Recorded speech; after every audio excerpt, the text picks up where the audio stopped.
Oh, bakit pipilay-pilay ka? Upo ulit. May sama ka ba? Wala po. Bali sa sayo po, sa stand, nagkamali mo ng bagsak. Pag sayaw mo, pag vertical, paano?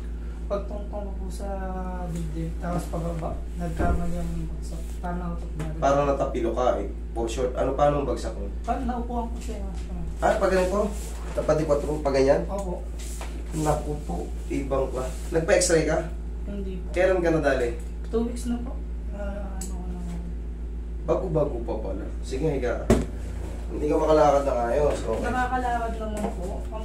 Napahilit ko na siya, tapos parang dito may nailit. Tapos dito.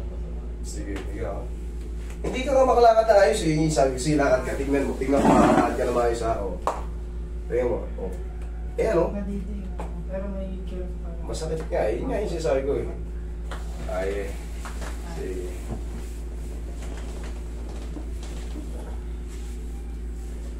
Ito, namamaga.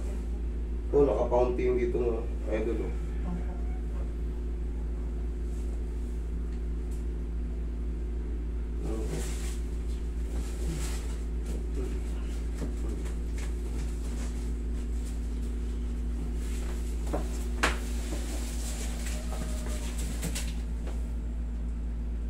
Huwag mo lalabanan. Yeah. Bigay mo lang.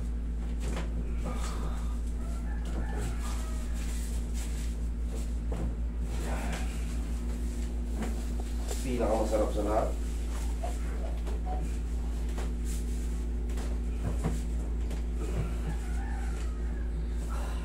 Ganyan o. Yan. Sana unting-unti na lang yung matira. Yung tumunog na yun, yun na yung magdadala ron. Sarap. Sarap. Sumingaw.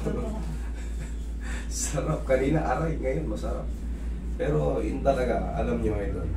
Kung makapansin nyo, mga ka-3M, pag sa paa, yung method ko, sundan nyo lang. Ano pa ulit-ulit? Ito, inahata ko. Pero wag na wag nyo hatakin yung mga sobrang bata. Iwalay pa yung mga... Pag nakita nyo x-ray ng bata, mag-iingat kayo ha, huwag nyo lalakasan. Tansyahin nyo lang yung mga sumusunod sa akin ha. Alam ko, kilala ko kayo.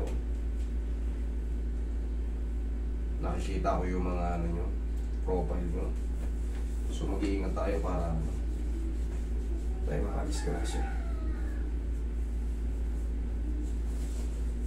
Yung isang gumagaya sa akin, ayun, nakadisgrasya.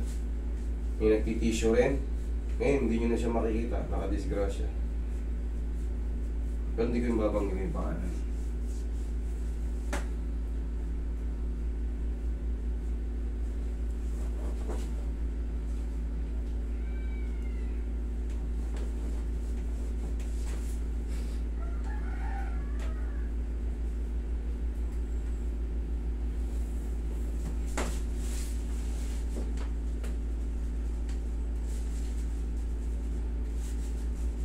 Try.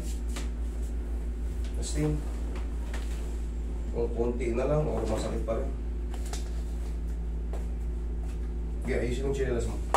Okay. Nawala yung tumutusok kanina. Nawala yung tumutusok kanina. Okay na yun, idol. Mga 3 to 4 days. Wash out na yan. Eh? Pero ano po kasi, bibiyaya ko, pwede ko ba siya kahit ilagay siya ng medyas na umutan? Lagyan mo ng medyas kung may medyas ka. Wala po. Ay, wala namang problema. Huwag mo lang talagang bas. Kunyari, sige po ha. Kunyari, ito. Kunyari, galing kayo sa pahilutan. Sabihin natin, nabasa siya. Granting na nabasa. Pag uwi nyo sa bahay, bumili lang kayo ng pao. O, ganyan nyo lang din. Lambutan. Ganyan nyo lang. Ha? Pao lang yung basa. Yes. Mas safe yung pao. Okay? Salamat. Sige, ingat ka.